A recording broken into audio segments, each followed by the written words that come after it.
I was sitting in downtown San Diego's financial district, presenting quarterly projections to our biggest client, when my phone buzzed with a text that made my blood run cold.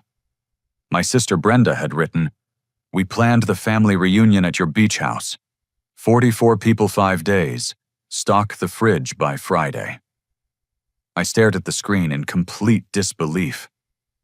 Nobody had asked me. Nobody had even mentioned a reunion. My inherited Malibu beach house worth $2 million was being commandeered without my consent. I typed back immediately, "No." Her response came within seconds. Laughing emojis followed by, "We're coming anyway. What are you gonna do? Call the huh." I didn't respond, but fury began building inside me like a rising tide. The client meeting became impossible to focus on after that exchange. I excused myself claiming a family emergency, which wasn't entirely false. Walking to my car in the parking garage, I tried calling Brenda directly, but she sent me straight to voicemail. That's when I noticed my phone lighting up with notifications, text after text from family members I barely spoke to anymore. My inheritance of the beach house 6 months earlier had been Dorothy's final gift to me, her grandson, who actually spent time with her during those last difficult years. Every Thursday evening, I'd drive the hour and 20 minutes from San Diego to her oceanside assisted living facility. We'd share dinner-watch old movies and talk about her younger days surfing the California coast. Brenda, meanwhile, had visited exactly twice in the final 18 months. Once to ask about Dorothy's will, and once to argue about it. When Dorothy passed peacefully in her sleep, the reading of her will created immediate tension. She'd left the beach house specifically to me, along with a handwritten note explaining her decision. "Shane showed me what family really means," she'd written. "He gave me his time when time was all I had left to give." Brenda had stormed out of the attorney's office, muttering about unfair distribution and playing favorites. Now apparently she'd decided to take matters into her own hands. The text messages flooding my phone painted a picture of elaborate deception. Cousin Tommy from Phoenix thanked me for finally bringing the family together and asked about electrical hookups for his 30-foot RV. Aunt Patricia from Denver wanted to know about sleeping arrangements for her twin daughters and dietary restrictions for the catered meals. Uncle Roger from Texas sent a detailed list of his fishing equipment and asked about boat rental availability near the house. Each message increased my anger and disbelief. These people genuinely believed I'd invited them. Brenda had somehow convinced nearly 4 dozen relatives that I was hosting a 5-day reunion complete with accommodations, meals, and activities. The scope of her manipulation was breathtaking. I finally reached Brenda on my 4th attempt. She answered with forced cheerfulness, as if orchestrating an unauthorized invasion of my property was perfectly normal family behavior. "Shane, I'm so excited about this weekend. I've already coordinated with Sunset Catering for all the meals-ordered decorations with Dorothy's favorite colors and planned beach volleyball tournaments for the kids. This is going to be exactly what Grandma would have wanted." "What Grandma would have wanted," I said slowly, "was for me to inherit her house. Which she did. Which means you can't just decide to use it for a party." Brenda's laugh carried that familiar edge I remembered from childhood arguments. "Don't be selfish, Shane. It's just 5 days and everyone's so excited. Uncle Dennis is driving all the way from Colorado. Cousin Sarah is flying in from Boston with her new baby. Are you really going to disappoint the entire family over some silly property boundaries?" "Property boundaries aren't silly, Brenda. They're legal. And this reunion is canceled." "No, it's not." Her voice hardened. "I've already put deposits down. People have taken time off work. Some have already started driving.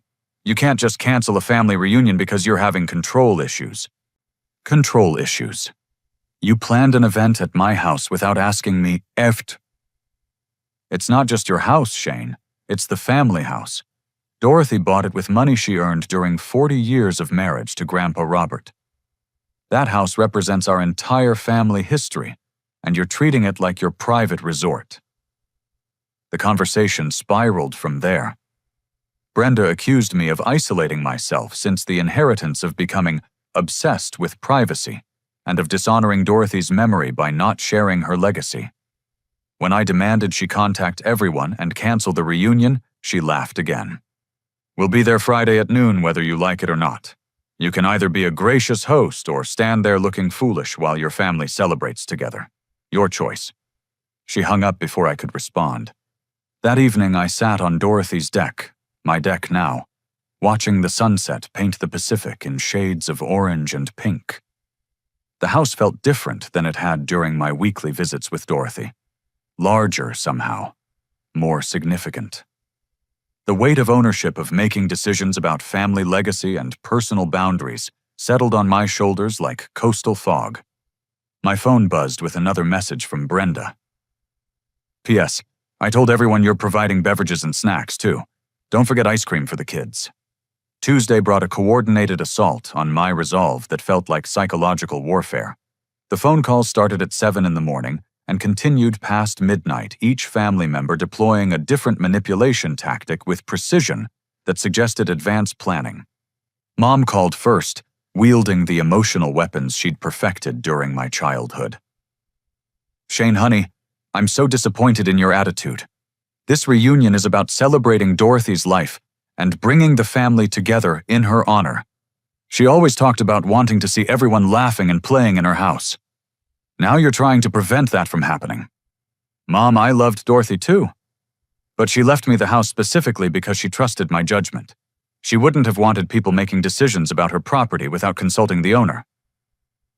"The owner," Mom repeated with bitter emphasis. "Listen to yourself, Shane. You sound like a landlord talking about tenants, not a grandson talking about family. When did you become so cold and calculating?" The guilt tactics escalated throughout our conversation. Mom mentioned my childhood birthday parties.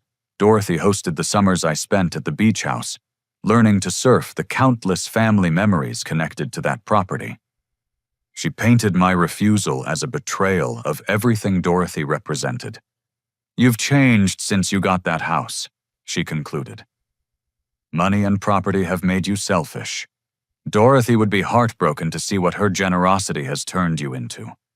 Dad called an hour later with a completely different approach. Where Mom used emotions, Dad deployed practical guilt like a precision instrument. He'd clearly researched the financial implications of Brenda's planning. "Do you understand how much money people are spending on this reunion? Tommy took unpaid leave from the auto shop and spent $800 on RV maintenance for the drive. Uncle Frank drove 12 hours from Montana and already paid for hotel rooms in case your place gets too crowded. Emily burned 3 personal days from her teaching job, which means 3 days without pay."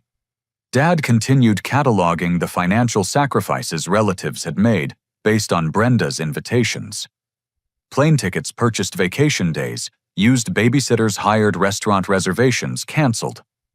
The list created a picture of widespread family investment in an event I'd never authorized. "Are you really going to humiliate the entire family by canceling at the last minute? People will lose hundreds of dollars because you can't share your house for one weekend.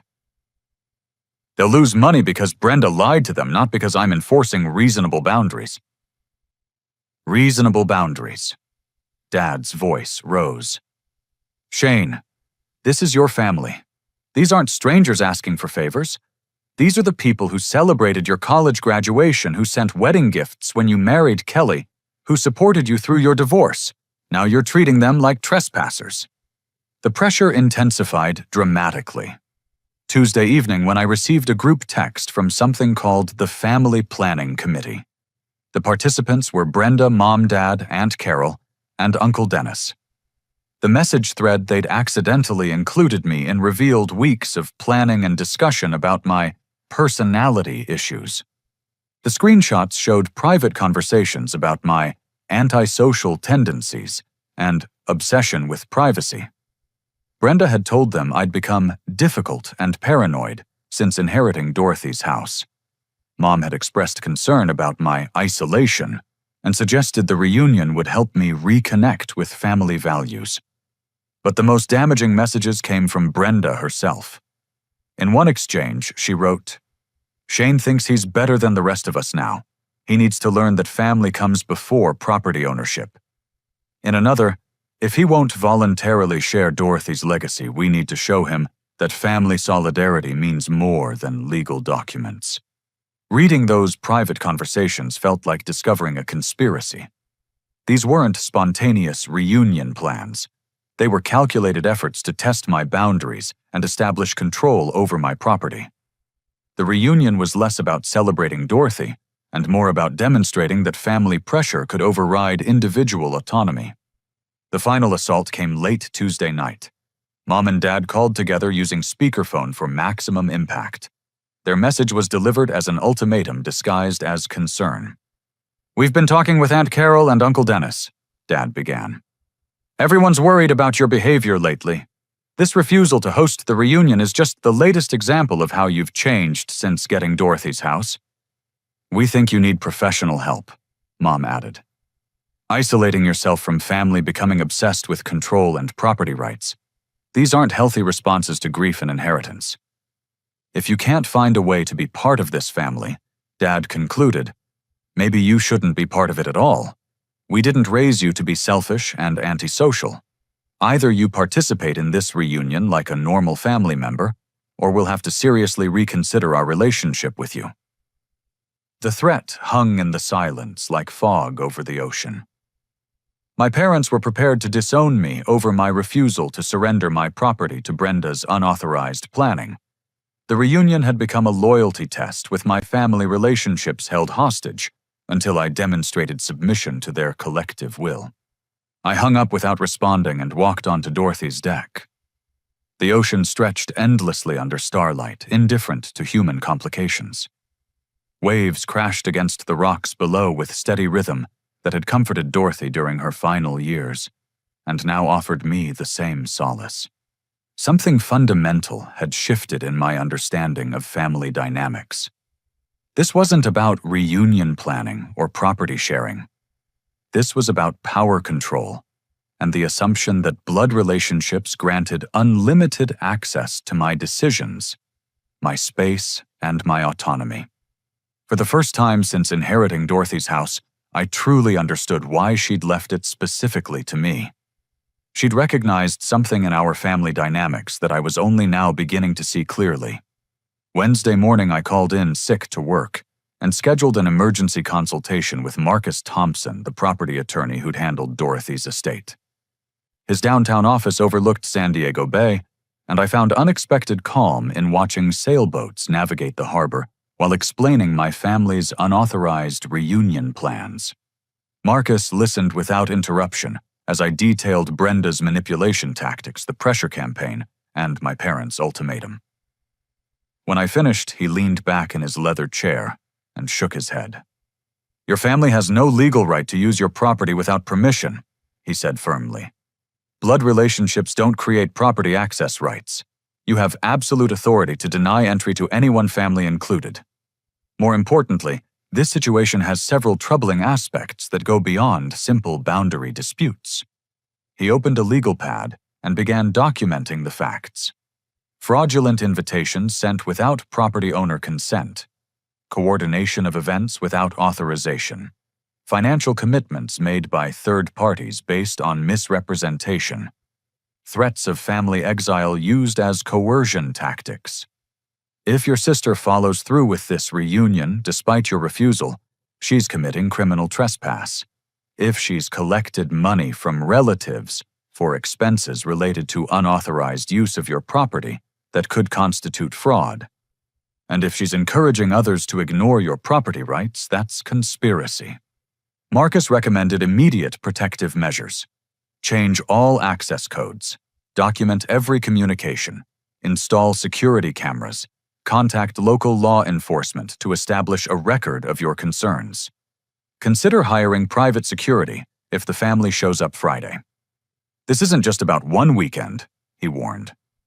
If you allow this unauthorized use, you're establishing a precedent that your family can override your property decisions through pressure tactics. That precedent could cause problems for years. His words crystallized something I'd been feeling but couldn't articulate. This confrontation would determine the nature of my relationship with family permanently.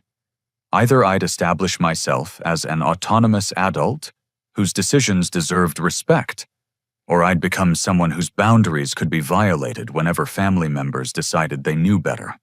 After leaving Marcus's office, I drove to Dorothy's neighborhood to check on the house. The peaceful residential street looked exactly as it had during my weekly visits with Dorothy, lined with mature palm trees and well-maintained properties owned by retirees and vacation home investors. My neighbor Helen Morrison was working in her garden when I pulled into Dorothy's driveway. Helen, a retired federal judge, had become friendly with Dorothy during her final years and had always been kind to me during my visits. "Shane!" she called out, walking over with gardening gloves still on her hands. "I'm glad you're here. I wanted to mention something that happened Monday. A woman came by asking questions about you and Dorothy's house." My stomach dropped. "What kind of questions?" "She said she was your sister and seemed very interested in your schedule. When you usually visit, whether you live here full-time if you work regular hours. She also asked about your lifestyle, whether you have friends over if you seem isolated or depressed." Helen's expression grew concerned as she continued. "She told me you've been having mental health issues since Dorothy passed, and that the family is worried about your isolation. She said they're planning an intervention this weekend to help you reconnect with family support systems." The manipulation was even more extensive than I'd realized. Brenda hadn't just planned an unauthorized reunion. She'd been conducting reconnaissance and spreading lies about my mental state to justify her actions. "Did she ask about anything else?" "Security measures. Whether Dorothy had alarm systems if neighbors watch the property when you're away, that sort of thing. At the time, I thought she was just being protective, but something about her tone felt off. She seemed more interested in finding vulnerabilities than understanding security." I thanked Helen and promised to keep her informed about any weekend disruptions. Walking through Dorothy's house, I felt violated in a way that went beyond simple privacy invasion. Brenda had essentially stalked my routine and prepared a psychological profile to use against me. That afternoon, I called Maria Santos, Dorothy's former caregiver, who'd worked with her during the final 18 months. Maria had become close to Dorothy and had been present for many family visits during that period. "Mr. Shane," Maria said warmly when she recognized my voice. "How are you doing with the house? Dorothy would be so happy knowing you're taking care of her special place." I asked Maria about Brenda's visits during Dorothy's final months. Her tone immediately shifted. "Your sister came twice. First time was maybe 6 months before Dorothy passed. She asked a lot of questions about the will and seemed upset when Dorothy explained her intentions. Dorothy was very clear that she wanted you to have the house because you were the only grandchild who made time for regular visits." "What about the second visit?" Maria paused, clearly uncomfortable. "That was maybe 3 months before Dorothy died. Your sister was much more aggressive that time. She argued with Dorothy about fairness and family obligations. She said Dorothy was being manipulated by you, and that leaving the house to just one grandchild would destroy family relationships." "How did Dorothy respond?" "Dorothy was very firm. She told your sister that love isn't measured by inheritance, but by presence and care. She said you earned the house by showing up consistently when she needed family support. Your sister left angry, and Dorothy was upset for days afterward." The conversation revealed the deeper context of Brenda's current behavior. This wasn't a spontaneous reunion plan. This was the continuation of an argument she'd been having with Dorothy for months before her death. Brenda felt entitled to the house and was using family pressure to claim what she believed Dorothy should have given her. Maria shared one more crucial detail. "After your sister's second visit, Dorothy asked me to witness her signing a letter. She sealed it and gave it to her attorney with instructions to give it to you if there were ever problems with family members challenging her decisions about the house." I called Marcus immediately. He confirmed that Dorothy had left a sealed letter with specific instructions about its delivery. If family members ever disputed the inheritance or tried to pressure me into sharing the property against my wishes, he was supposed to give me the letter.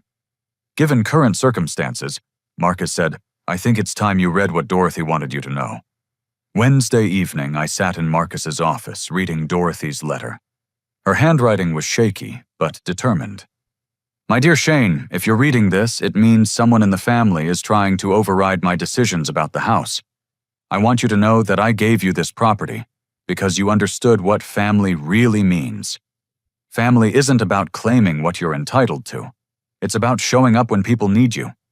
You did that for me every week, even when work was busy and the drive was long. Brenda visited twice in 18 months, both times to ask about money and property. That tells me everything about her definition of family relationships. Keep the house. Use it to build the kind of family legacy I always dreamed of, one based on choice and love, rather than obligation and entitlement. Don't let anyone make you feel guilty for accepting my gift. I gave it freely to the person who earned it through consistent care. Love, Dorothy." Reading Dorothy's words gave me strength I didn't know I needed. She'd anticipated this exact situation and had taken steps to support my position even after her death. This wasn't just about property rights anymore. This was about honoring the intentional legacy of a woman who'd thought carefully about family dynamics and made deliberate choices. But Marcus had one more revelation that would change everything about Friday's confrontation. His follow-up research had uncovered something alarming. Brenda had hired a probate attorney 3 weeks earlier and had been building a case to contest Dorothy's will. She'd collected statements from family members claiming I'd manipulated Dorothy into leaving me the house by isolating her from other relatives. "Your sister plans to use this reunion to document your antisocial behavior and unfitness to inherit family property," Marcus explained. "She's essentially setting up a sting operation disguised as a family gathering." The reunion wasn't just an unauthorized invasion. It was a trap designed to gather evidence for a legal challenge that could drag on for years and cost tens of thousands in attorney fees. Everything about Friday had to change. This wasn't going to be a simple boundary-setting conversation with family.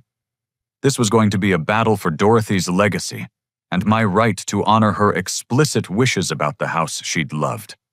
Thursday morning brought unexpected developments that transformed my defensive planning into something much more strategic.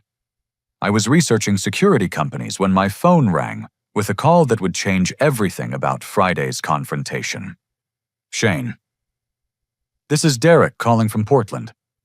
Derek was Brenda's childhood friend and probably the family member I least expected to hear from.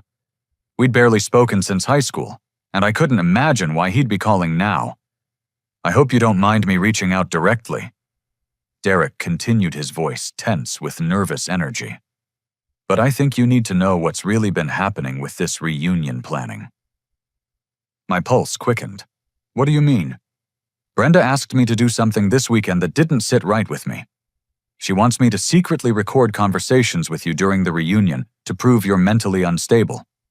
She gave me specific things to say to trigger responses she could use against you later." The betrayal hit like ice water.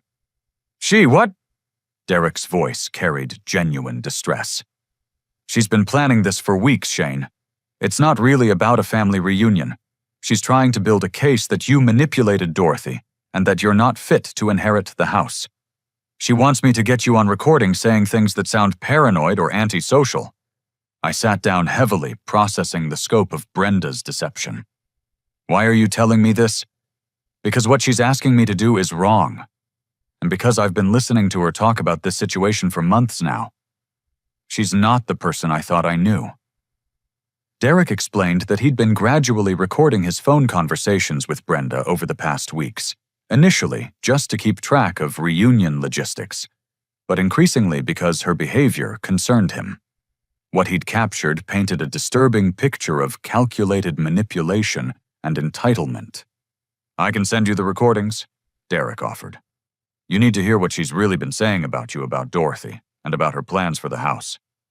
20 minutes later, I was listening to Derek's phone recordings through my laptop speakers. Brenda's voice came through clearly as she discussed her strategy for challenging the will. In the first recording from 3 weeks earlier, Brenda explained her legal theory to Derek. Shane isolated Dorothy from the family and poisoned her mind against everyone else. He took advantage of an elderly woman's loneliness to manipulate her into leaving him property worth millions. Any court will see that as elder abuse. The second recording was even more damaging. Brenda discussed her plan to establish adverse possession by having family members use the house regularly without my permission.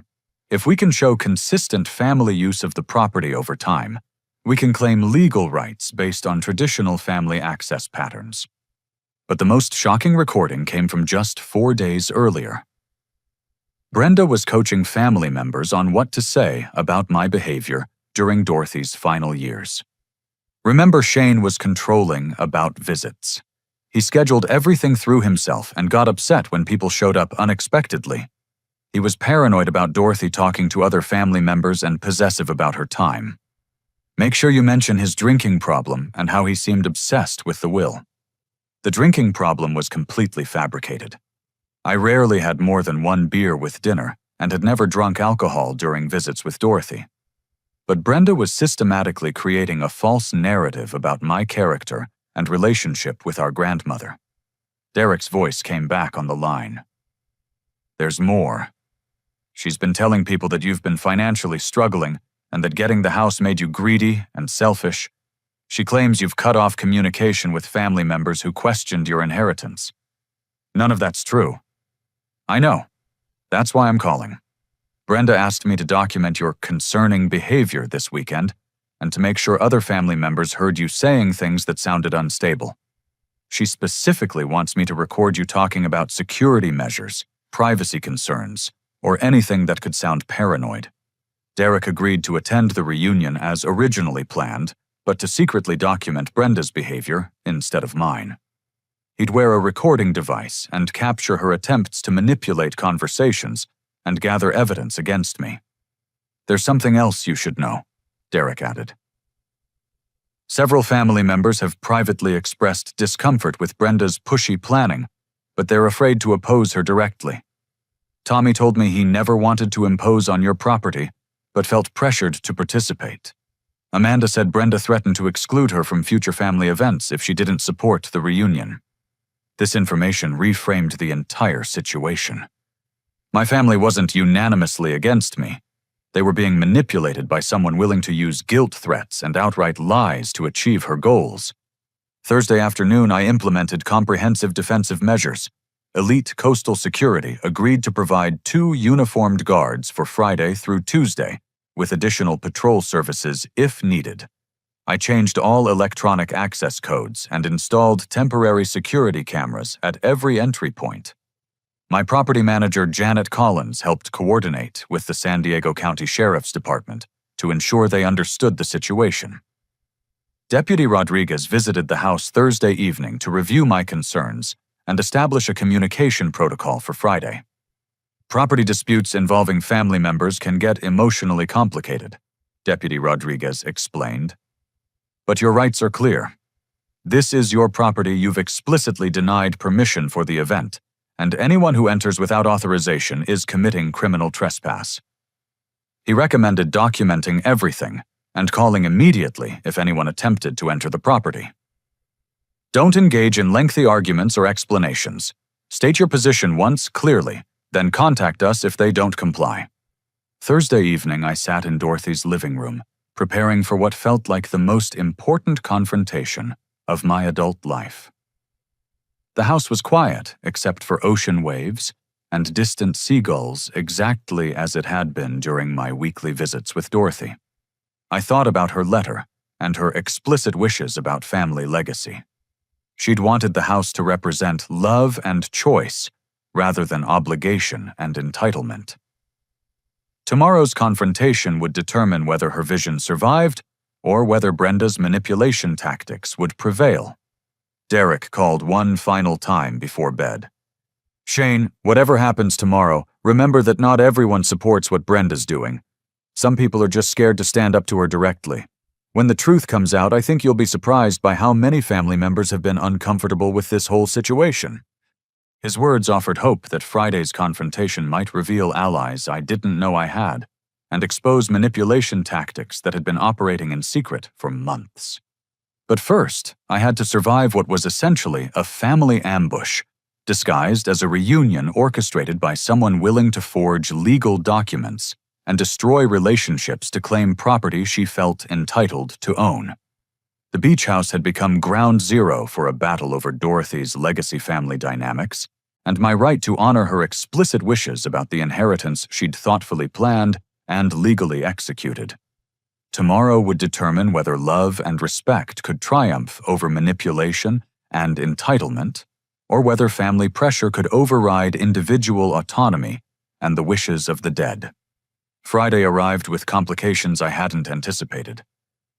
At 8 in the morning, my phone rang with a call from elite coastal security.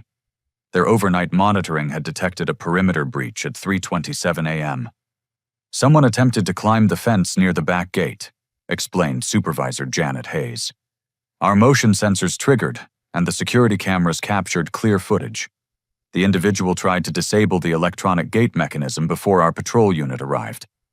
My blood ran cold as I reviewed the security footage on my laptop. The figure was clearly visible in infrared. A man in dark clothing using tools to manipulate the gate's control box. When I enhanced the image, I recognized Paul Brenda's husband. "He fled when our patrol car arrived," Janet continued. "But this suggests they're planning to bypass normal entry methods. We're increasing patrol frequency and adding a second guard for today." The attempted break-in revealed the desperation behind Brenda's planning. She wasn't just hoping to pressure me into compliance. She was preparing to enter my property regardless of my refusal. At 11:15, Derek called from the road. "They're about 20 minutes out. Brenda's been on her phone non-stop trying to coordinate arrival times. She seems really confident that you'll back down when everyone shows up. Is she saying anything about last night?" Paul looks nervous, and Brenda keeps mentioning backup plans if you're difficult. She told everyone to stay positive because you'll change your mind once you see how excited the family is about celebrating Dorothy's memory. At 11:37, my security monitors detected movement at the main gate. A convoy of vehicles stretched down the residential street. 5 cars, 2 SUVs, and Tommy's massive recreational vehicle. Neighbors were coming out of their houses to watch the spectacle. Through the intercom system, I heard car doors slamming and voices discussing why the gate wouldn't open. Brenda's voice carried clearly as she tried multiple access codes. Each attempt met with the electronic lock's rejection beep. "Shane must have changed the codes," she announced to the group. "He's trying to make some kind of point about control." Security guard Marcus Williams approached the vehicles professionally. "Good afternoon. I need to inform you that this is private property, and the owner has not authorized access for your group." Brenda immediately shifted into victim mode. "Officer, this is a family reunion. My grandmother left this house to the family, and we're here to celebrate her memory. My brother is having some emotional difficulties since her death and isn't thinking clearly." The manipulation was immediate and smooth. Within seconds, she'd positioned herself as the reasonable family member dealing with an unstable relative. Several family members looked genuinely confused and concerned.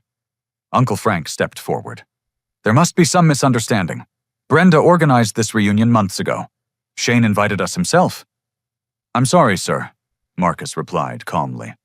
"But I have explicit instructions from the property owner that no unauthorized persons are permitted entry. You'll need to contact him directly to resolve this situation." That's when Brenda produced a manila folder from her car. "Actually, officer, I have legal documentation authorizing family access to this property for estate settlement purposes." She handed Marcus what appeared to be official court documents: letterhead case numbers, stamps, and signatures. The papers claimed that San Diego County Superior Court had granted Brenda temporary administrative authority over the property for family estate business. Marcus examined the documents carefully. "Ma'am, I'm not qualified to verify legal paperwork. I'll need to contact the property owner and local law enforcement to confirm these documents' authenticity." "That's fine," Brenda said confidently. Call whoever you need to call. These are legitimate court orders, and we have every right to access family property for authorized estate activities. I watched through my security monitors as family members gathered around Brenda, expressing relief that the situation had a legal solution. Several relatives hugged her and praised her for handling Shane's difficulties with proper legal channels. The performance was masterful. Brenda had successfully convinced my family that she was the reasonable adult, managing a difficult situation through appropriate legal processes. I appeared to be the obstinate family member creating problems over legitimate court orders. But I had advantages Brenda didn't know about. Derek was in the crowd with a recording device. Marcus had been briefed about potential document fraud. And I had Dorothy's letter and Derek's recorded evidence of Brenda's real intentions. I called 911 from inside the house, explaining the situation to dispatch. Then I called Marcus Thompson, who was standing by for exactly this scenario. She's produced fraudulent court documents, I told Marcus over the phone. She's claiming superior court authorization for estate access. I'll contact the court clerk immediately to verify, Marcus replied. Stay on the line. Within 10 minutes, Marcus confirmed what I already knew. The case numbers don't exist in the superior court system. The judge's signature is a photocopy from a different document. These are completely fabricated legal papers. Law enforcement arrived as I was walking toward the gate with Derek's recordings on my phone. 3 sheriff's department vehicles created an impressive presence on the quiet residential street.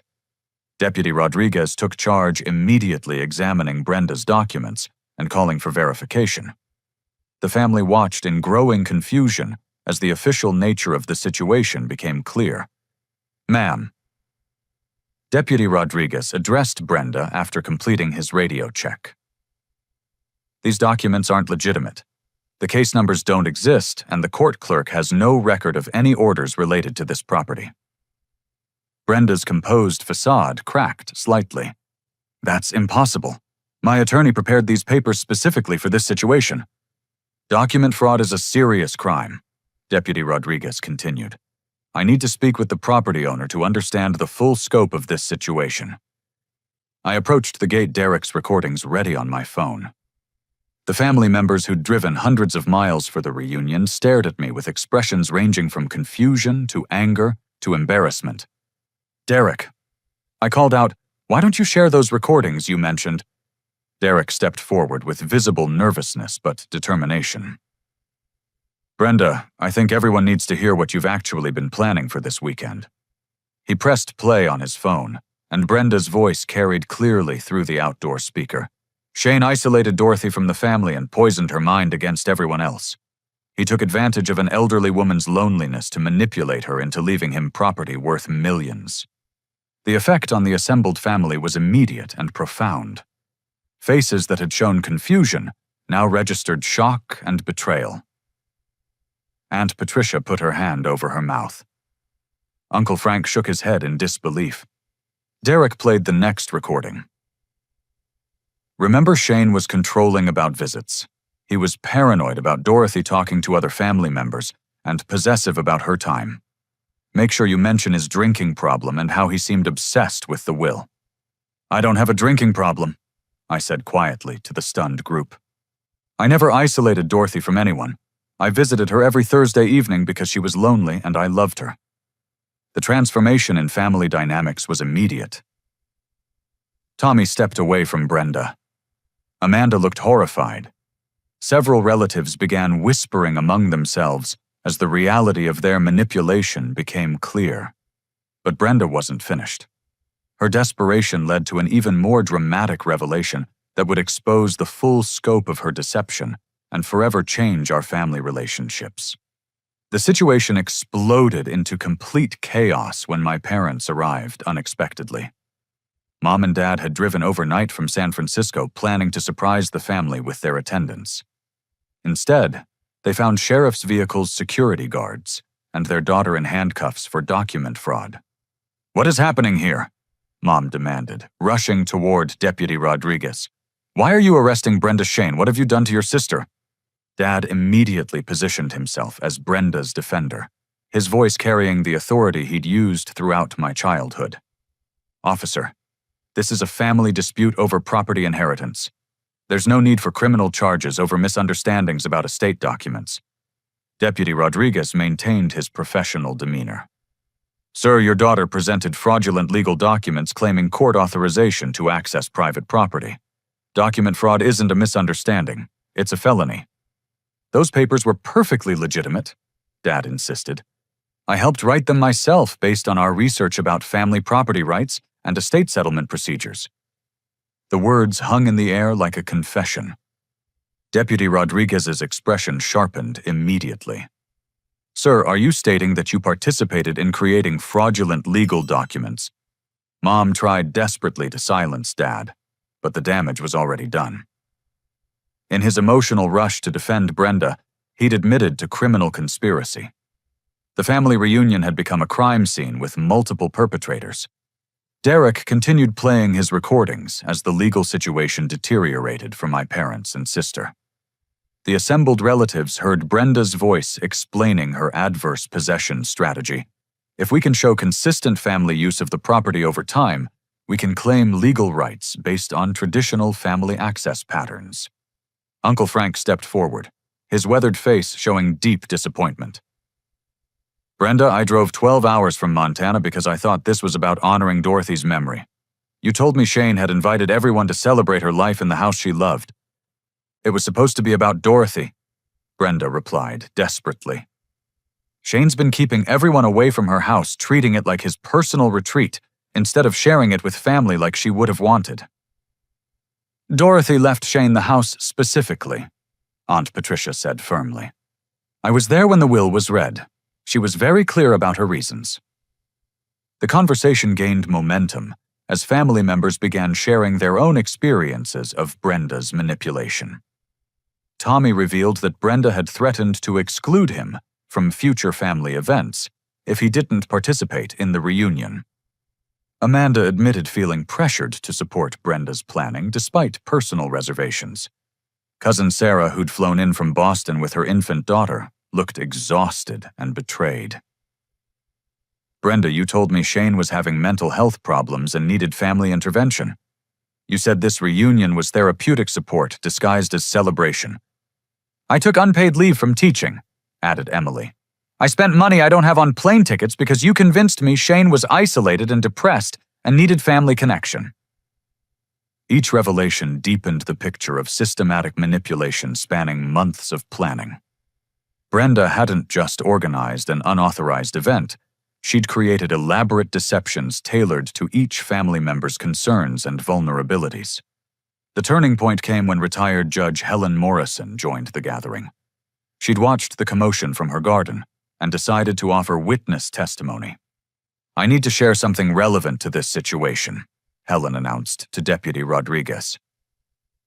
"Earlier this week, the woman being arrested came to my house asking detailed questions about Shane's schedule security measures and mental state.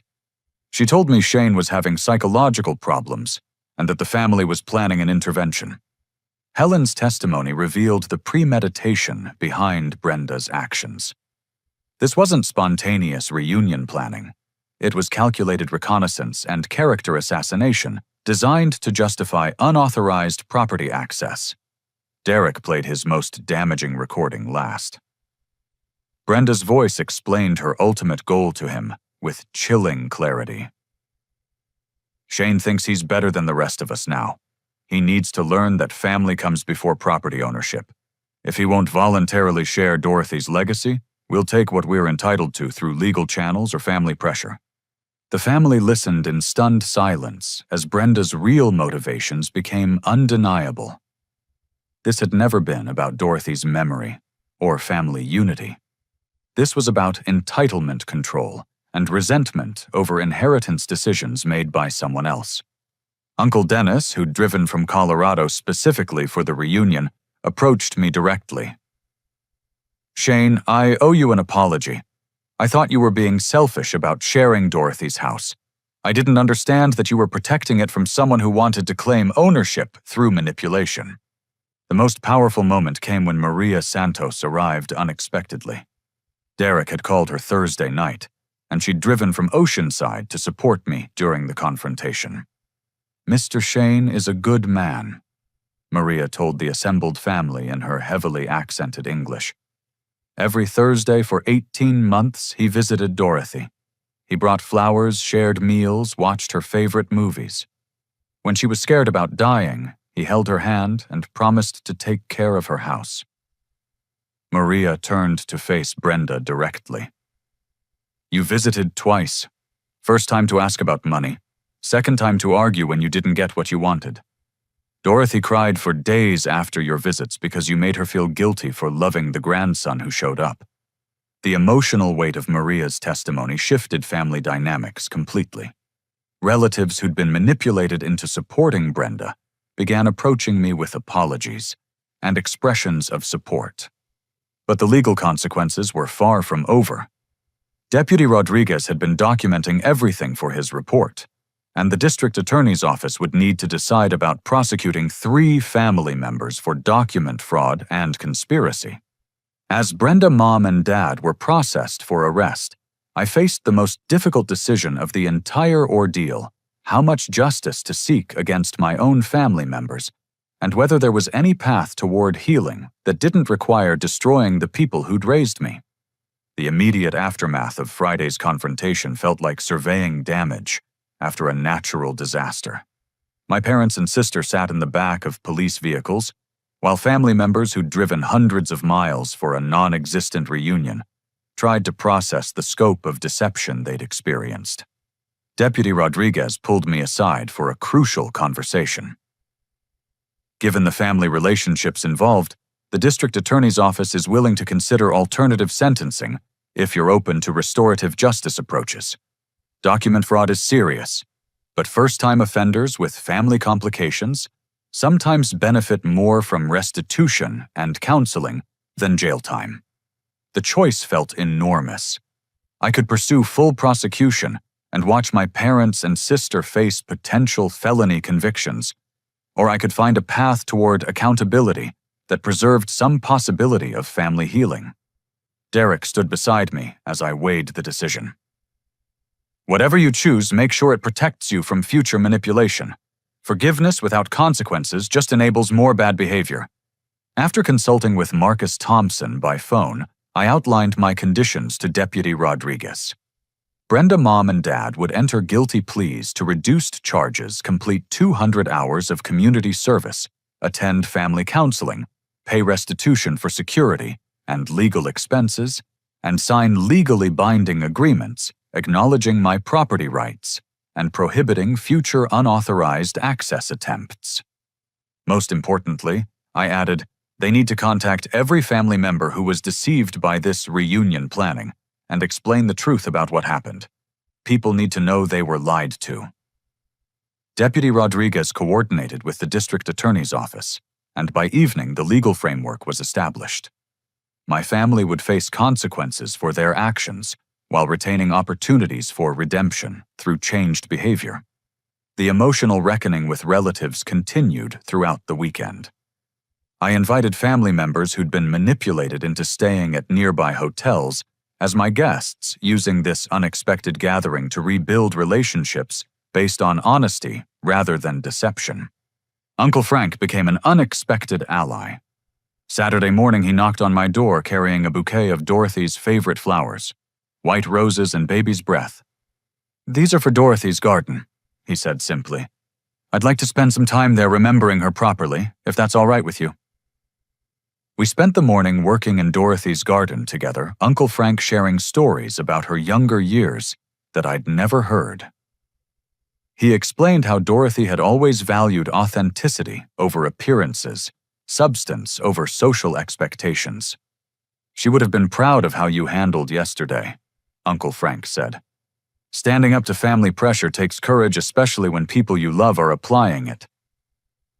Tommy arrived Saturday afternoon with tools to repair fence damage from Paul's break-in attempt. "I've been thinking about Thursday night," he said while working. "Paul called me asking about your security setup. I thought he was just being helpful, but now I realize he was gathering information for Brenda." The weekend became an impromptu family gathering, but one based on voluntary participation and mutual respect rather than manipulation and pressure. Amanda helped me organize Dorothy's photo albums. Emily shared teaching stories that reminded me of Dorothy's career as an elementary school principal. Derek proved instrumental in facilitating honest conversations. His recordings had exposed the manipulation, but his presence helped family members discuss their experiences without judgment. Several relatives admitted feeling relieved that Brenda's pressure tactics were finally out in the open. The most meaningful conversation came Sunday evening with cousin Sarah. She sat on Dorothy's deck holding her sleeping daughter while watching the sunset paint the Pacific in brilliant colors. "I keep thinking about how Brenda convinced me you needed intervention," Sarah said quietly. "She made it sound like you were isolated and depressed, like this reunion was mental health support disguised as celebration. How did that make you feel when you found out the truth?" Sarah considered carefully before answering. "Violated. She used my genuine concern for your well-being to manipulate me into supporting something that was actually harmful to you. That's not just lying, that's emotional exploitation." Her words helped me understand why the weekend felt so healing despite its traumatic beginning. For the first time in months, I was experiencing authentic family relationships based on honest communication and voluntary connection. The legal resolution progressed smoothly over the following weeks. Brenda's required counseling sessions revealed underlying issues with entitlement and control that extended far beyond the inheritance dispute. Her therapist helped her understand how manipulation tactics had damaged multiple family relationships. Brenda's first genuine apology came 6 weeks later in a letter that acknowledged specific harms rather than offering generic regrets. She wrote, "I convinced myself that Dorothy's decision was unfair, but the truth is that I never put in the effort to build the kind of relationship with her that you maintained. I tried to claim through manipulation what I should have earned through consistent care. The transformation in my parents took longer, but proved more profound. Court-mandated family therapy forced them to examine how their enabling behavior had contributed to Brenda's sense of entitlement. They gradually learned to support their children without choosing sides or applying manipulative pressure." Dad's letter arrived 3 months later. "I've been thinking about the night I threatened to disown you if you didn't allow the reunion. I was trying to force you to accept behavior that I knew was wrong because it was easier than confronting Brenda's manipulation. That was cowardice disguised as family loyalty. Mom's healing process included acknowledging how she'd weaponized guilt throughout my childhood. I taught Brenda that emotional manipulation was acceptable family behavior," she wrote. "Then I acted surprised when she used those same tactics as an adult. You stood up to patterns that I should have addressed years ago. The beach house became a symbol of healthy boundaries rather than family conflict. I established clear guidelines for future visits, advance permission required respect for house rules, and understanding that access was a privilege based on mutual consideration rather than an entitlement based on blood relationships. 6 months after the confrontation, I hosted a small memorial gathering for Dorothy that embodied her true vision for family legacy. Attendees included Uncle Frank Tommy, Amanda, Derek, Maria Santos, and several neighbors who'd cared about Dorothy during her final years. We planted a memorial garden with her favorite flowers, shared stories that celebrated her wisdom and kindness, and established an annual scholarship in her name for students pursuing careers in education. The gathering was exactly what Dorothy would have wanted: intimate, meaningful, and based on genuine connection rather than social obligation.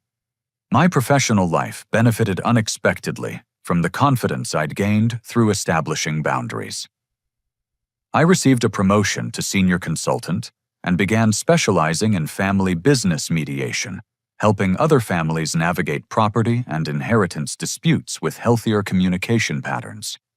The work felt personally meaningful because I understood both the complexity of family dynamics and the importance of protecting individual autonomy within relationships. My experience with Brenda's manipulation tactics provided insight into how entitlement and resentment could damage families for generations. 1 year after the confrontation, I sat on Dorothy's deck during sunset, holding the posthumous letter that had supported me through the crisis. Derek was visiting for the weekend, and we'd spent the day surfing and preparing dinner together. "Do you think Dorothy knew this would happen?" Derek asked, joining me on the deck with 2 beers. "I think she hoped I'd learn to value relationships based on respect rather than obligation," I replied.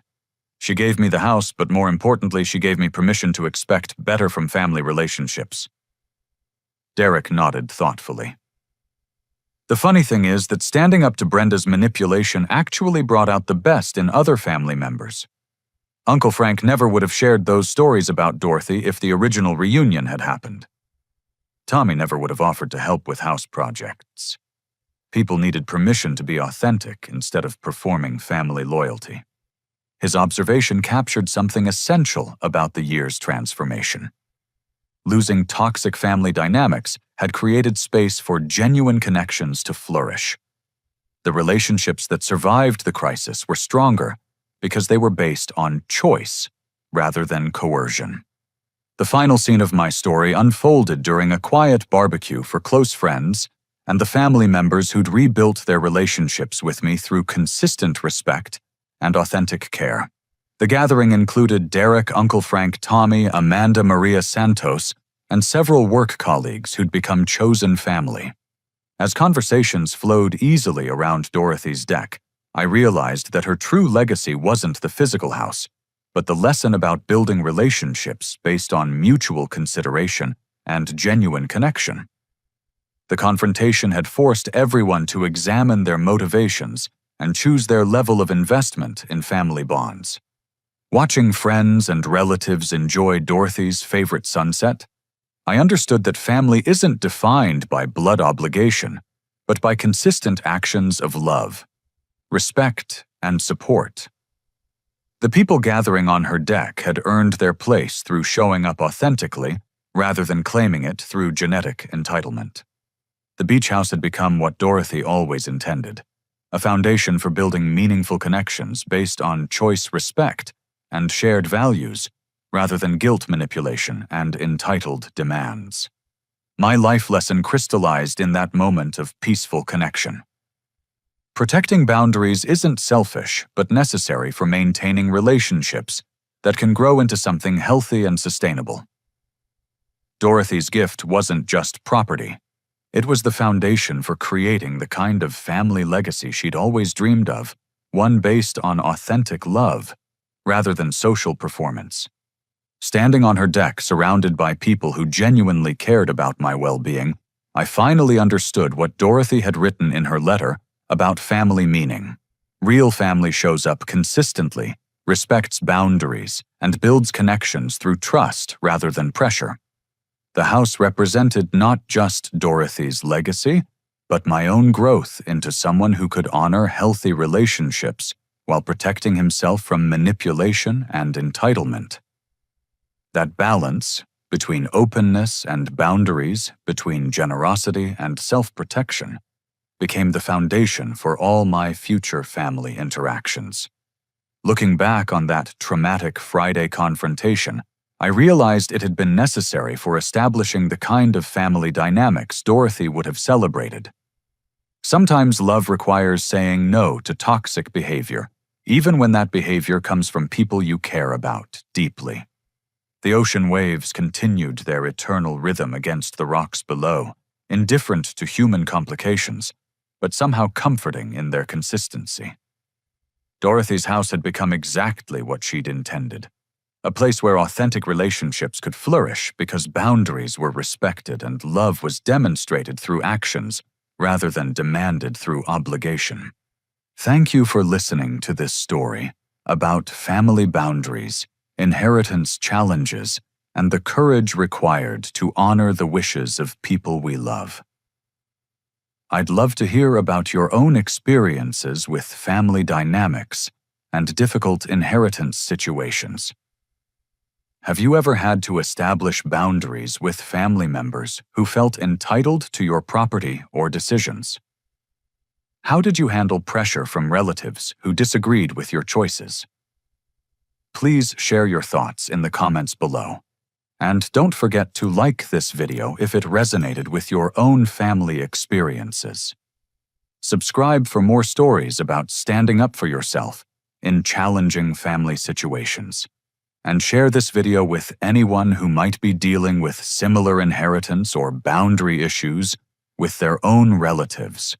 Remember, protecting your peace and honoring the explicit wishes of loved ones isn't selfish. It's necessary for building the kind of family legacy that's based on respect rather than manipulation.